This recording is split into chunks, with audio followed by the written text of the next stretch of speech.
ऋषभ के थप्पड़ से मिताली सीधे अर्चना के पैरों के पास आकर गिरी और दर्द और डर की वजह से कांपने लगी। पर अर्चना उसका ध्यान तो मिताली पर था ही नहीं, वो तो बस अनोखी को ही देख रही थी। अनोखी को चोट लगने के डर से उसका कलेजा भी कांप उठा। तभी मनीष आगे आया और मिताली को जमीन से उठाकर सीधे खड़ा किया। मिताली ने अर्चना को देखा जो अभी भी अनोखी को ही देख रही थी। ये देख उसे और गुस्सा आने लगा। वो फिर अर्चना के साथ बदतमीजी करने वाली थी, पर अनोखी ने उसकी हरकत को पहले ही भांप लिया और वो तेज आवाज में बोली, बस बहुत हो गया। आज तुमने अपनी हद पार कर दी मिताली। तुमने मेरे परिवार की पार्टी में आकर इतना बड़ा तमाशा किया, मुझ पर झूठे इल्जाम लगाए और मुझ पर जानलेवा हमला भी किया। अब तुम्हें तुम्हारी किए की सजा मिलेगी। ऋषभ जी, पुलिस को बुलाइए। अनोखी के कहने के 1 मिनट बाद ही पुलिस वहां पर आ गई। जैसे वो लोग भी अनोखी के बुलाने का ही वेट कर रहे थे और देखते ही देखते वो मिताली को गिरफ्तार कर वहां से ले जाने लगे। मिताली पागलों की तरह खुद को बचाने की कोशिश कर रही थी, चिल्ला रही थी और अनोखी को गालियां दे रही थी। मनीष ने ऋषभ से रिक्वेस्ट करते हुए कहा, देखिए मिस्टर शेरगिल, मैं जानता हूं मेरी बेटी ने गलती की है, पर उसे पुलिस के हवाले मत करिए। उसकी तरफ से मैं आपसे माफी मांगता हूं। मनीष ने ऋषभ और अनोखी की ओर देखा। अनोखी के चेहरे पर इस वक्त कोई भाव नहीं दिखाई, जैसे उसे उम्मीद थी कि मनीष ऐसा ही कुछ रहेगा। तभी अनोखी एक कदम मनीष के पास आई और धीरे से उसकी आंखों में देखते हुए बोली, मिस्टर मनीष मित्तल, इतनी चिंता हो रही है अपनी बेटी की, वो बेटी जो आपका खून है भी नहीं, उसके लिए इतनी चिंता मत करिए। अगर चिंता करनी है तो अपनी करिए। सुना है आपकी कंपनी के शेयर बहुत तेजी से गिर गए हैं। देखिए कहीं कल का न्यूज ये ना हो कि मित्तल कंपनी बैंकक्रप्ट हो गई है और मनीष मित्तल सड़क पर आ चुका है। अनोखी की बात सुन मनीष हैरान हो गया। अनोखी की कही बात से ज्यादा हैरानी उसे अनोखी के कहने के लहजे और उसकी आंखों को देख हो रही थी। इस पल अनोखी की आंखों और उसकी बातों में नफरत साफ नजर आ रहा था। इतनी नफरत कि मनीष को मन ही मन एक अनहोनी के होने का डर लगने लगा। उसे मन ही मन लग रहा था कि जरूर अनोखी की कही बात सच होने वाली है, और होगी भी क्यों ना। अनोखी अब ऋषभ की बीवी है। उसने जरूर ऋषभ को सब कुछ बता दिया होगा। अब मनीष और गौरव को समझ आ गया था कि आज तक उन लोगों के साथ जो भी बुरा हुआ उसमें ऋषभ और अनोखी का ही हाथ था, और अभी उनके साथ बहुत बुरा होना बाकी है, क्योंकि अनोखी का बदला अभी बाकी है। मिताली के जाने के बाद मनीष, गौरव और अर्चना भी उनके पीछे चले गए। हालांकि अर्चना जाना तो नहीं चाहती थी, पर उसे मजबूरन जाना पड़ा। अनोखी उसे जाते हुए देख रही थी और उसके जाने के बाद वो उदास हो गई। अनोखी के उतरे चेहरे को देख ऋषभ उसे वहां से रूम में ले आया। उसे पता था अभी जो कुछ भी हुआ वो अनोखी के लिए बड़ी चीज थी।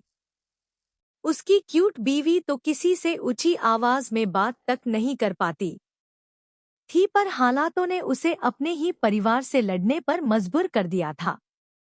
उनसे इस तरह बात करना, अपनी ही माँ से अनजानों की तरह बात करना, उसके लिए बहुत मुश्किल था।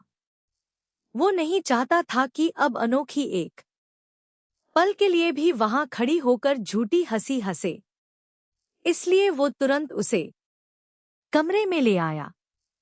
कमरे में आते ही वही हुआ जिसका डर ऋषभ को था। कमरे के अंदर कदम रखते ही अनोखी ऋषभ से लिपटकर बच्चों की तरह रोने लगी। अनोखी कुछ बोल रही नहीं थी, बस रो रही थी, और ऋषभ ने भी कुछ नहीं कहा। उसने अनोखी को अपनी बाहों में उठाया और बेड पर उसे अपनी गोद में लेकर बैठ गया। पार्टी हॉल ऋषभ की जाने के बाद पार्टी हॉल में पूरा सन्नाटा फैल गया। कोई समझ में नहीं पा रहा था कि यहाँ हुआ क्या था। वह तो यहाँ ऋषभ शेरगिल की पार्टी में आए थे, पर उन सबको तो मसालेदार गॉसिप के बदले धमाकेदार न्यूज़ ही देखने मिल गई, वह भी लाइव। आज इस पार्टी में जो कुछ हुआ वो सबको हिलाने के लिए काफी था। शिवाय रोहित और प्रवीण ने मिलकर सारे गेस्ट को अटेंड किया, सबको समझाया और पार्टी खत्म होने की अनाउंसमेंट दी, जिसके बाद सारे गेस्ट वहां से चले गए। अब वहां बस घर के लोग ही बचे थे और था तो ओमकार। आलोक में ओमकार को गार्डन की ओर आने का इशारा किया और वहां से चला गया। उसका इशारा पाकर ओमकार ने एक नजर रिया को दिखा, जो चेहरा झुकाए सबके साथ खड़ी थी। उसके चेहरे पर मायूसी और निराशा साफ नजर आ रही थी। ओमकार ने अपने मन में कहा, आई एम सॉरी रिया, मैं तुम्हारे लायक नहीं हूं। फिर वह भी गार्डन की ओर चला गया। उसके आने के बाद आलोक ने ओमकार से कहा, क्या हुआ? क्या अनोखी तुम्हारे साथ आने के लिए तैयार हो गई? मेरी बात तो हुई है अनोखी से, पर मैंने उसे अपने साथ आने के लिए नहीं कहा। वह यहाँ खुश है, बहुत खुश, मुझे उसकी खुशी चाहिए और कुछ नहीं। ओमकार ने चेहरा झुकाकर कहा, मैं भी यही चाहता था कि मेरी रिया भी तुम्हारे साथ खुश रहे, पर जो इंसान बिना सोचे समझे किसी लड़की का इस्तेमाल करे, उसे सजा जरूर मिलनी चाहिए। पर मैं तुम्हें हर सच से रूबरू कराऊंगा। अनोखी इतनी खुश है, पर जब वह आई थी तब उसकी जिंदगी नरक थी। कहते हुए आलोक में ओमकार को अनोखी के गृह प्रवेश से लेकर अब तक के ऋषभ और अनोखी के रिश्ते की हर सच्चाई ओमकार के सामने रही।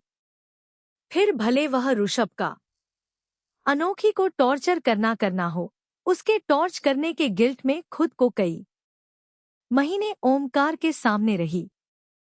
फिर भले वह ऋषभ का अनोखी को टॉर्चर करना हो, उसके टॉर्च करने के गिल्ट में खुद को कई महीने तक टॉर्चर का रना हो, अनोखी के ठीक होने में अपना दिन रात लगाना हो, सब कुछ एक डिटेल आलोक ने ओमकार को बताई। आलोक की बातें सुनकर ओमकार को गुस्सा भी आ रहा था और हैरानी भी हो रही थी। उसे समझ नहीं आ रहा था कि वह क्या करे। उसने गुस्से से कहा, आपके बेटे ने मेरी बहन के साथ इतना बुरा बर्ताव किया और आप मुझे अब बता रहे हैं इस बारे में? क्या समझते हैं आप कि मैं उसे माफ कर दूंगा? ओमकार की बात सुन आलोक कुछ कहता उससे पहले ही रिया की आवाज आई, तुम किस हक से सजा दोगे भाई को मिस्टर ओमकार? उन दोनों ने चेहरा घुमाकर रिया की ओर देखा। रिया को देख आलोक थोड़ा परेशान हुआ और ओमकार की नजरें झुक गई। वो रिया से नजरें ही नहीं मिला पा रहा था। रिया उन दोनों के पास आई और आलोक को देखकर बोली, कितनी अच्छी प्लानिंग कर लेते हैं आप पापा, अपनी बेटी के साथ ही खेल गए। बेटा, कहते हुए आलोक ने रिया का कंधा पकड़ना चाहा, पर रिया ने उसे हाथ दिखाकर रोक दिया और बोली, नहीं पापा, मेरी बात पूरी हो गई है। मुझे आज जानना है कि यह सब हुआ क्यों है। आप चाहते क्या है? अगर आप छोटी भाभी की शादी भाई से करना चाहते थे तो आपको उनकी सच्चाई भाई को बतानी चाहिए थी। तब भाई उनके साथ इतना बुरा बर्ताव नहीं करते। आपको छोटी भाभी के बारे में मिस्टर ओमकार को बताना चाहिए था कि वह यहाँ खुश है तो वह आपकी बेटी के साथ झूठा प्यार की नाटक नहीं करते। पर आप हमेशा चुप रहे और इस तरह की सिचुएशन आपने बना दी कि कोई कुछ नहीं कर पा रहा। मिस्टर ओमकार को अपनी बहन के बारे में पता चल गया है तो वह भाई को जान से मार देना चाहते हैं और भाई को जब पता चलेगा कि मिस्टर ओमकार उनकी बहन के साथ भाई को जब पता चलेगा कि मिस्टर ओमकार उनकी बहन के साथ प्यार का झूठा नाटक किया तो भाई इन्हें जान से मार देंगे। यही चाहते हैं आप? मैं ऐसा कुछ नहीं चाहता। मैंने तुम सबकी खुशियां चाही है बस, पर हालात ऐसे थे कि मैं कुछ नहीं कह पाया। ऋषभ के दिल में मेरे लिए नफरत किसी से नहीं छुपी थी।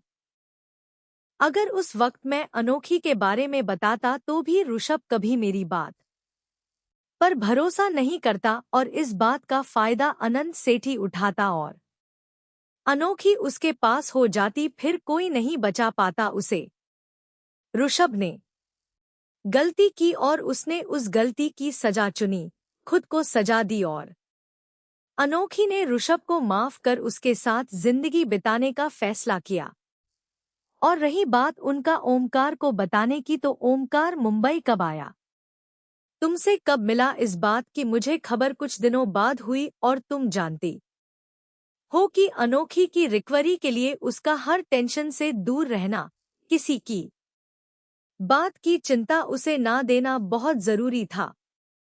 अगर मैं इस वक्त ओमकार को अनोखी के बारे में बता देता तो वह तुरंत अनोखी के पास चला जाता और उसे अपने साथ आने के लिए कहता, और तब अनोखी की हालत क्या होती और ऋषभ ओमकार के साथ क्या करता तुम सोच भी नहीं सकती। और ओमकार को कुछ ना बताने की दूसरी वजह ये थी कि उस वक्त ओमकार के दिल में तुम्हारे लिए कोई फीलिंग नहीं थी, तो वो गुस्से और नफरत में तुम्हारे साथ कोई भी गलत कदम उठा लेता था।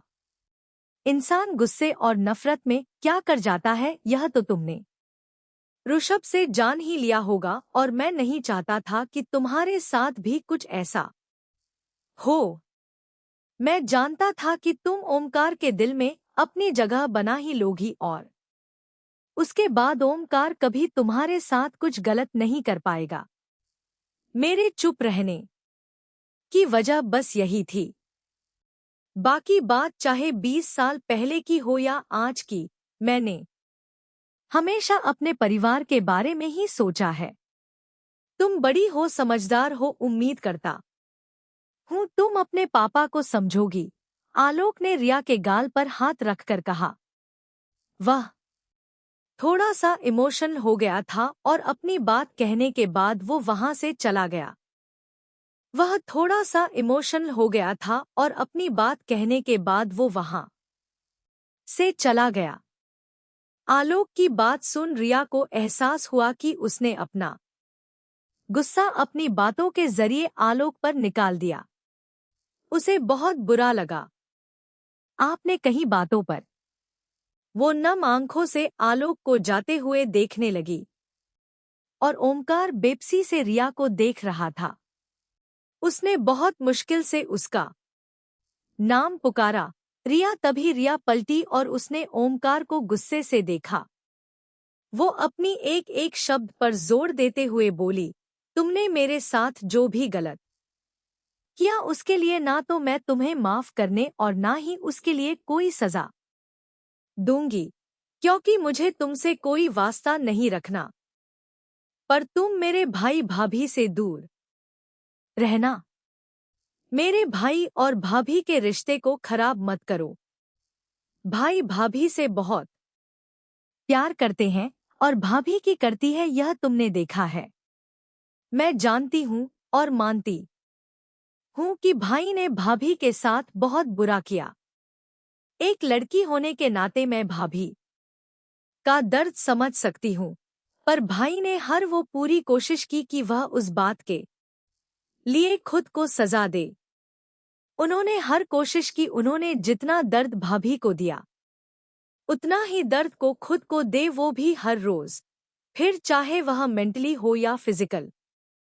तुमने अगर कुछ भी कहा तो भाई और भाभी का बना हुआ रिश्ता बर्बाद हो जाएगा और दोनों की उम्मीद के साथ साथ दिल भी टूट जाएगा, और जब दिल और उम्मीद टूटत है ना तो उसकी चुभन बहुत होती है, इतनी कि जीना मुश्किल हो जाता है। रिया ओमकार से अपनी बात बोल चली गई और ओमकार बस उसे जाते हुए देखता रहा। उसे ऐसा लग रहा था जैसे उसका सब कुछ तबाह हो गया हो। अनोखी के लिए वो यहाँ आया था, उसने रिया से प्यार का नाटक किया था, पर वो प्यार कब हकीकत में बदल गया उसे पता ही नहीं चला, और देखते ही देखते वह प्यार उससे दूर भी चला गया और वह कुछ नहीं कर पाया, बस वहीं खड़ा अपने प्यार को जाते हुए देखता रहा, जिस प्यार का इजहार उसने आज किया था, और आज ही उसने उसे खो दिया, और उससे ज्यादा दर्द उसे इस बात से हो रही थी कि जिससे वह इतना प्यार करता है उसे दर्द उसने खुद ही दिया था। तभी ओमकार का फोन रिंग हुआ। उसने अपने आंखों से आंसू पोंछे और फोन की ओर देखा तो स्क्रीन पर मनीष का नाम शो हो रहा था। मनीष का नाम देखते ही उसे गुस्सा आ गया और उसने फोन काट दिया।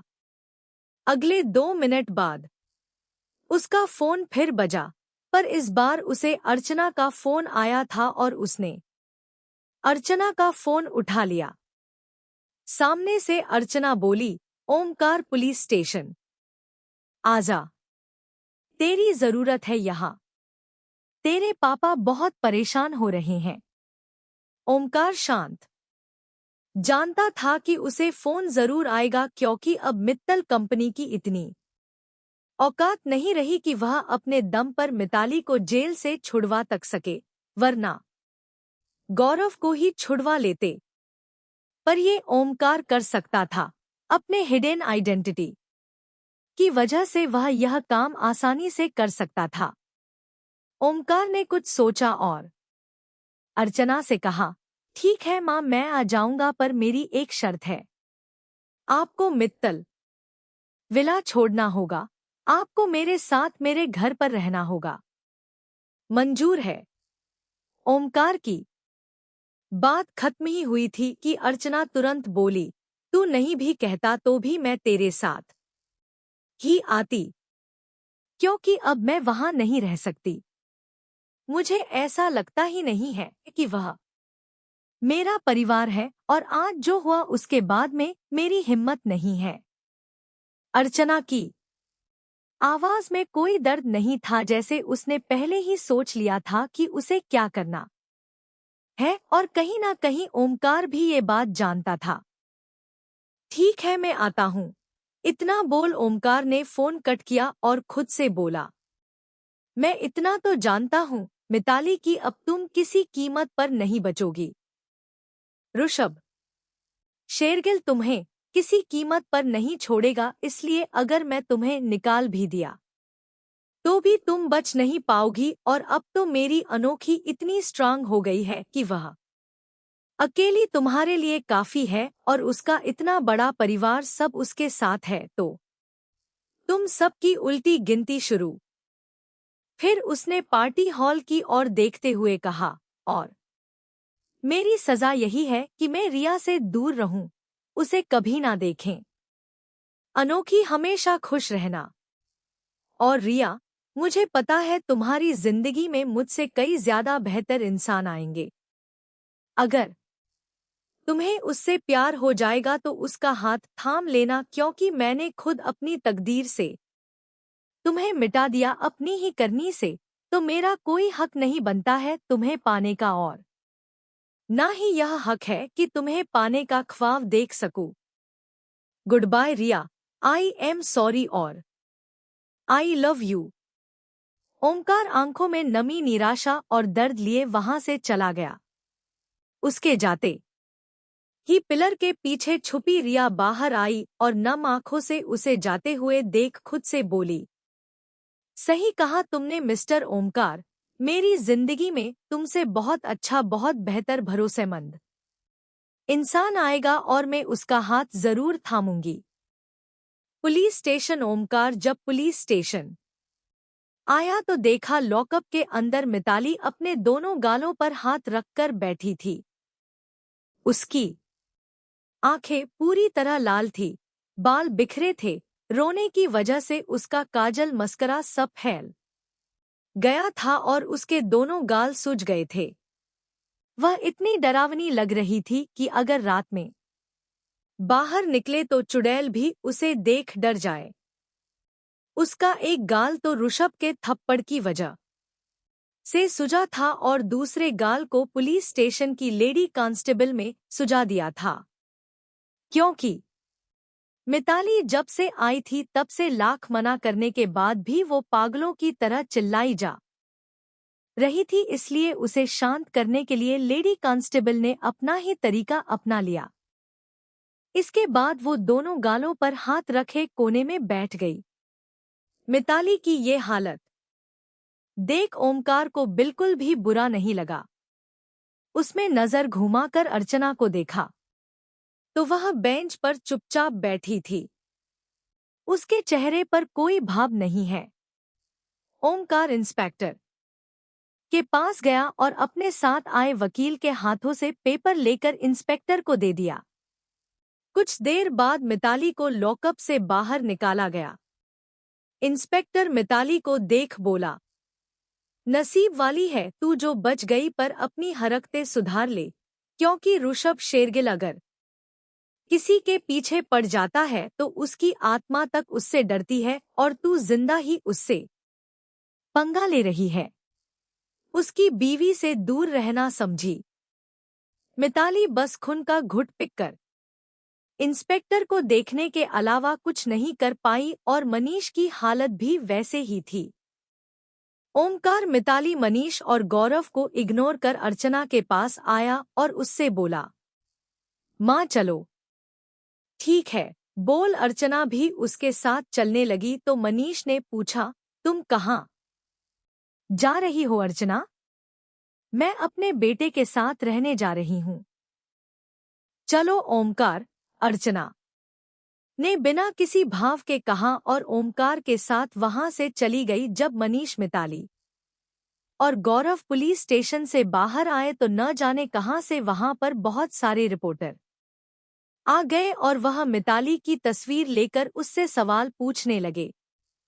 मिस मिताली शेरगिल, पार्टी में तो कंफर्म हो गया कि आपने वह सारे डिजाइन चोरी किए थे, तो क्या आप इस बारे में कुछ कहना चाहेंगी?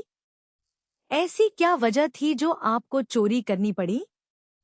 क्यों?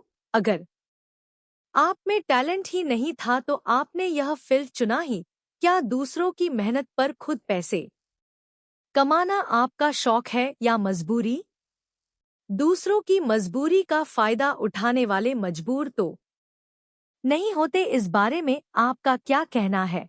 सुना है अपने 50 करोड़ की गलत काम करके दिए थे। सूत्रों से पता चला है कि आपने बहुत ही शर्मनाक कम कर 50 करोड़ कमाए थे। ऐसे ही सारे सवाल को रिपोर्टर्स मिताली से पूछे जा रहे थे। अपना चेहरा छुपाने के लिए मिताली ने अपने हाथ को अपने चेहरे के सामने रख लिया। वही रिपोर्टर उसका जवाब सुनने के लिए माइक उसके चेहरे के पास नहीं बल्कि उनका बस चलता तो उसके मुंह में ही घुसा देते, पर मिताली ने कोई जवाब नहीं दिया।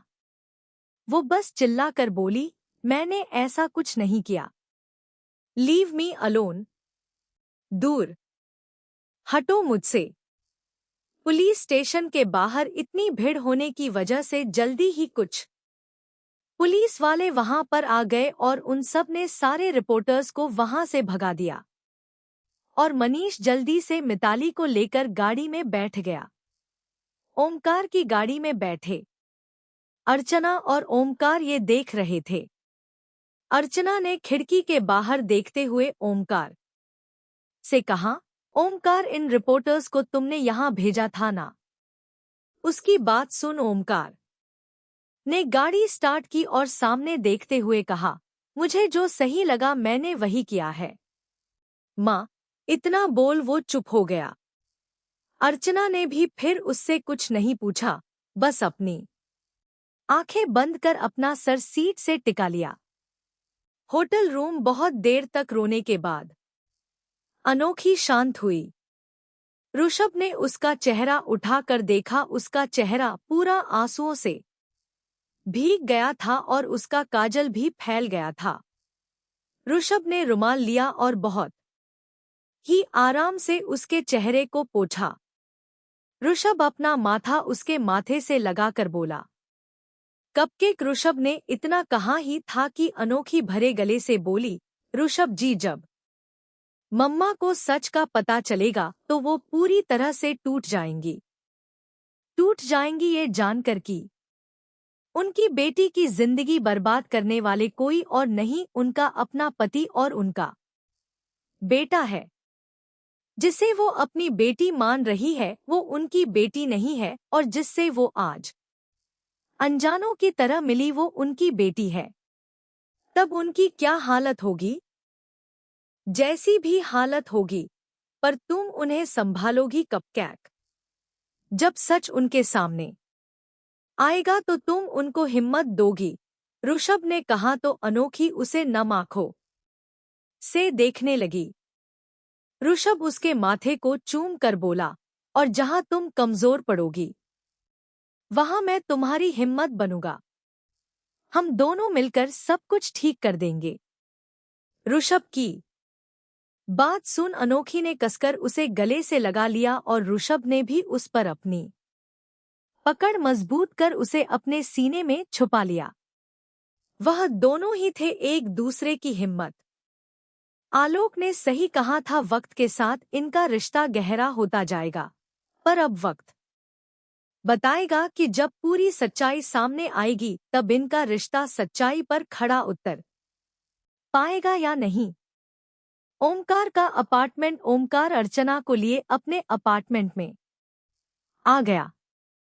फ्रेश होने के बाद अर्चना ओमकार के रूम में आई, पर ओमकार उसे रूम में कहीं नहीं दिखा। उसने बालकनी की ओर झांका तो ओमकार वही सीलिंग के सहारे जमीन पर बैठा सर झुकाए कहीं खोया था।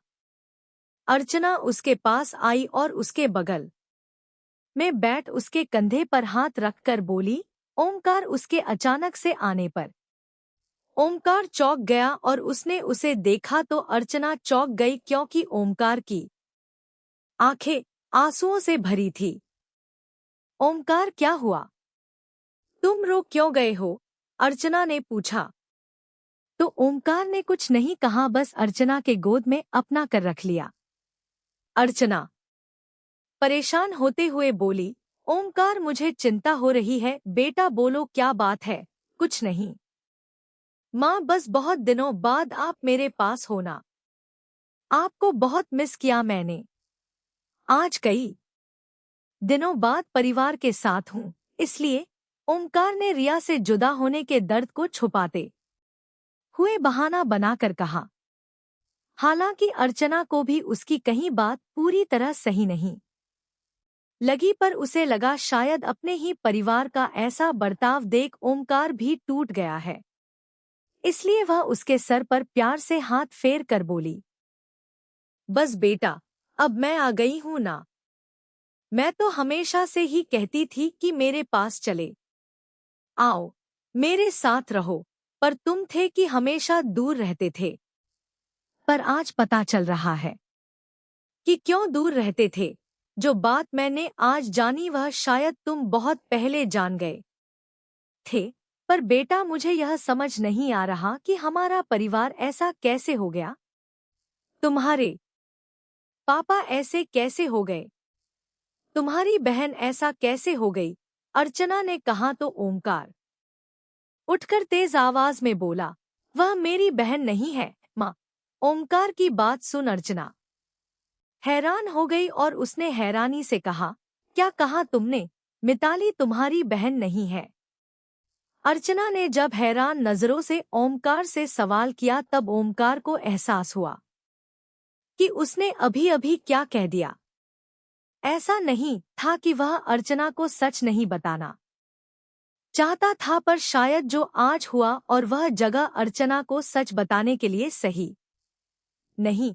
इसलिए उसने बात को संभालते हुए कहा, मेरा मतलब है माँ की मैं मिताली को अपनी बहन नहीं मानता।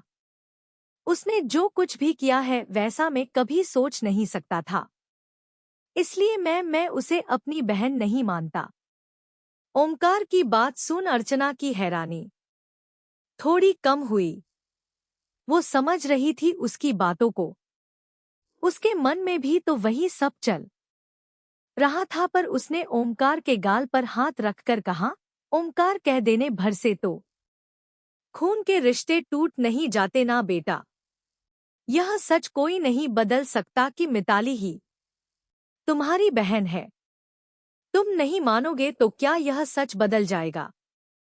सच बदले ना बदले माँ, पर मेरा मन नहीं बदलेगा। पर खैर इन सब बातों को छोड़िए। आज का दिन बहुत भारी था, खासकर आपके लिए। मैं तो सब लोगों की सच्चाई कहीं ना कहीं जानता था, पर आपने तो आज जानी है, जिसकी उम्मीद आपने नहीं की होगी ना। इसलिए सो जाइए, आप बहुत हो गई है। ओमकार ने अर्चना को उठाते हुए कहा और उसे उसके रूम में ले गया। अर्चना उससे सवाल करना चाहती थी, दाई माँ को लेकर, अनोखी को लेकर, पर ओमकार ने उस सवाल करने का मौका ही नहीं दिया और उसे इतना परेशान देख उसने भी अपना इरादा बदल दिया। सोचा, फिर कभी पूछ लेगी। होटल से सब घर वापस लौट आए थे, सिवाय शिवाय के, क्योंकि वह स्वाति और श्वेत को उनके घर छोड़ने गया था। श्वेत थककर सो गया था और कार के पीछे वाली सीट पर आराम से लेटा था।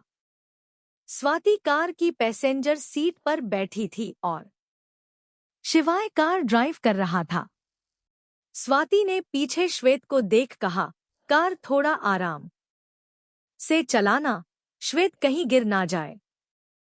एक तो ऐसे ही मुझे खामखा सामने वाली सीट पर बैठने के लिए कहा, बोल स्वाति शिवाय को घूरने लगी तो शिवाय ने एक नजर उसे देख सामने देखते हुए कहा, हाँ तो सामने वाली सीट पर ही बोलूंगा ना, वरना तुम दोनों पीछे बैठोगे और मैं सामने ड्राइव करूंगा तो तुम्हारा ड्राइवर लगूंगा। और शिवाय परिमल हूं मैं, ड्राइवर के रूप में बिल्कुल अच्छा नहीं देखूंगा। हाँ तो मैंने कहा था क्या, मुझे घर ड्रॉप करो, मैं खुद चली जाती थी। स्वाति बोली तो शिवाय अपने कंधे उचका कर बोला, तो तुम मुझे क्यों कंप्लेंट कर रही हो? दादाजी को कहना चाहिए था ना, उन्होंने ही मुझसे कहा तुम्हें ड्रॉप कर दूं, तब मना कर देना चाहिए था। अब स्वाति के पास कुछ नहीं था कहने के लिए, क्योंकि सच यही था, दादाजी ने ही शिवाय को कहा था कि वह स्वाति और श्वेत को उनके घर ड्रॉप कर दे, क्योंकि रात बहुत हो गई थी। जब स्वाति को कुछ नहीं मिला खाने के लिए तो वह शिवाय से मुंह फेर खिड़की के बाहर देखने लगी। उसने खिड़की का कांच थोड़ा नीचे किया और खिड़की पर अपनी हथेली रख उस पर अपना चेहरा टिकाकर बाहर की ठंडी हवाओं को महसूस करने लगी। हवा की वजह से उसके बाल उड़कर उसके चेहरे पर आ रहे थे, जिन्हें वह बार बार अपनी उंगलियों से कान के पीछे कर रही थी। रात की ठंडी हवाओं को महसूस करते हुए स्वाति ने अपनी आंखें बंद कर ली। उसके चेहरे पर एक सुकून उतर आया था, जिस सुकून को देख शिवाय की नजरें उसी पर टिक सी गई। शिवाय कभी उसे देखा तो कभी सामने देख ड्राइव करता। अब वह सोच रहा था कि वह क्यों ड्राइव करने बैठ गया, ड्राइवर को क्यों नहीं लाया। कम से कम सुकून से स्वाति के खूबसूरत चेहरे को निहार तो पता। वैसे एक बात पूछूं? शिवाय ने सामने देखते हुए कहा तो स्वाति उसे देखने लगी। उसका जवाब न पाकर शिवाय ने उसे देखा तो स्वाति फिर से खिड़की के बाहर देखते हुए बोली, पूछिए है, तुम श्वेत के साथ अकेले क्यों रहती हो? तुम्हारा परिवार कहाँ? शिवाय का सवाल सुन स्वाति उसे देखने लगी। वही शिवाय उसके जवाब का इंतजार कर रहा था। कुछ पल खामोश बहने के बाद स्वाति ने कहा, मेरा कोई परिवार नहीं है। मैं और श्वेत ही एक दूसरे के परिवार है और आपको मेरे बारे में ज्यादा जानने की जरूरत नहीं है। और कार रोक दीजिए, मेरा घर आ गया है। उसके कहने पर शिवाय ने कार रोका। स्वाति का कहना उसे बुरा नहीं लगा क्योंकि कहीं ना कहीं उसे अंदाजा था कि उसका जवाब यही होगा। उसने बाहर देखा तो स्वाति का मोहल्ला आ गया था। शिवाय अपना सीट बेल्ट खोलते हुए बोला, ठीक है, मैं श्वेत को घर तक छोड़ देता हूँ। उसकी कोई जरूरत नहीं है, मैं ले जाऊंगी उसे। वैसे भी इतनी रात किसी लड़के को मेरे साथ देख मोहल्ले वाले गलत बातें बनाएंगे जो मैं नहीं चाहती। आपने यहाँ तक मुझे ड्रॉप किया, उसके लिए बैंक यू बोल स्वाति कार से बाहर आई। उसने पीछे का दरवाजा खोला और सोते हुए श्वेत को अपनी गोद में लेकर चली गई। वही शिवाय उसे जाते हुए देखता रहा, पर स्वाति के मना करने पर भी शिवाय छुप छुपाते उसके पीछे पीछे चलने लगा, जब तक कि वो अपने घर के अंदर तक नहीं चली गई। दरवाजा बंद होने के बाद शिवाय भी लौट गया और अपनी कार में बैठ कर स्टार्ट कर वहां से चला गया। कुछ दूर एक सुनसान सड़क पर शिवाय ने अपनी कार रोकी और अपना सर सीट से टिकाकर आंखें बंद कर कुछ सोचने लगा। उसके दिमाग में अब तक हुई उसकी और स्वाति की मुलाकात चल रही थी। उसने अपने जेब से अपना फोन निकाला और किसी को फोन किया। सामने से फोन उठते ही शिवाय ने कहा, मुझे स्वाति तिवारी की सारी डिटेल्स चाहिए और साथ ही साथ श्वेत की भी। मुझे कल सुबह तक सारी इन्फॉर्मेशन मिल जानी चाहिए। ओके सर, मिल जाएगी, सामने से जवाब आया, जिसे सुन शिवाय ने फोन कट कर दिया। उसने काले आसमान को देखते हुए खुद से कहा, स्वाति तिवारी मेरे लिए क्या जरूरी है क्या नहीं ये मैं खुद तय करता हूँ, और मैंने तय कर लिया है कि तुम्हारे बारे में जानना मेरे लिए जरूरी है। शेरगिल मेंशन रोहित अजय के कमरे के सामने से गुजर रहा था कि तभी उसे सुरेखा की आवाज सुनाई दी, जिसे सुन उसकी कदम वहीं रुक गए। सुरेखा फोन पर भारती से बात कर रही थी। वह थोड़ी नाराज होते हुए बोली, भारती तुमसे बहुत नाराज हूं मैं।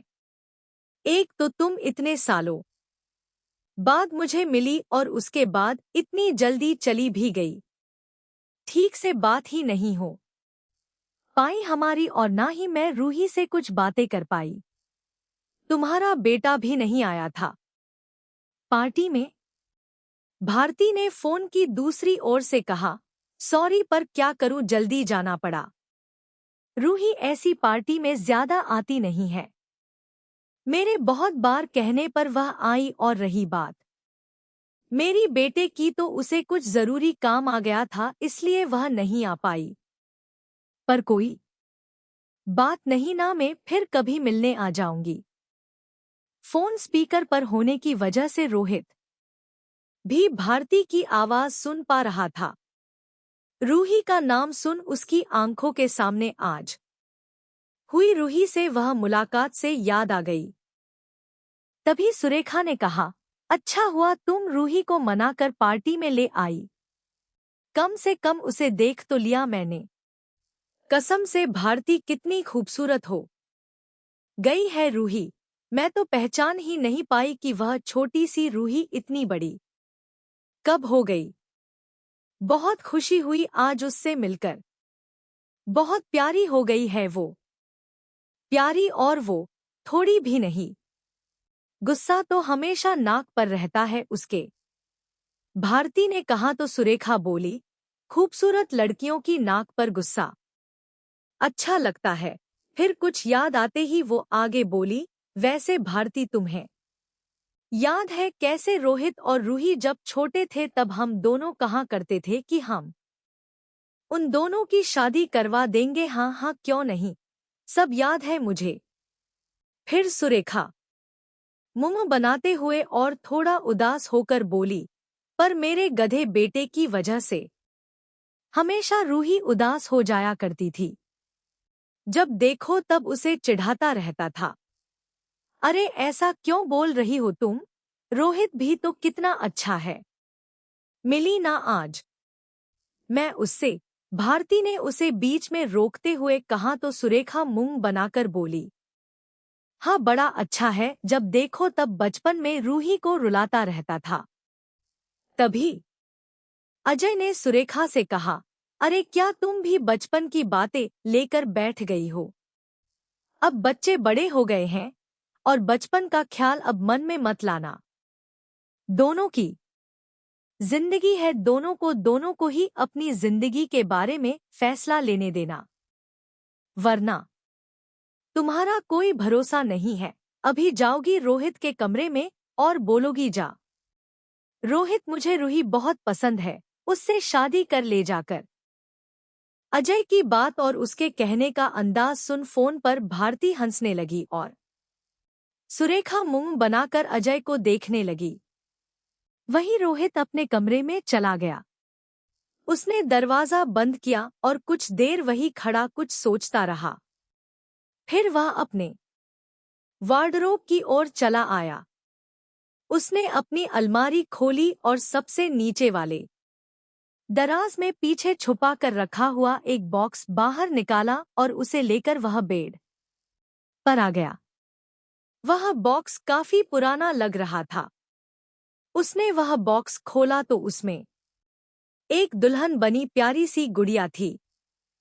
रोहित ने उस गुड़िया को अपने हाथ में लिया और अपने अंगूठे से उस गुड़िया के चेहरे को सहलाते हुए अतीत के कुछ पलों को याद करने लगा।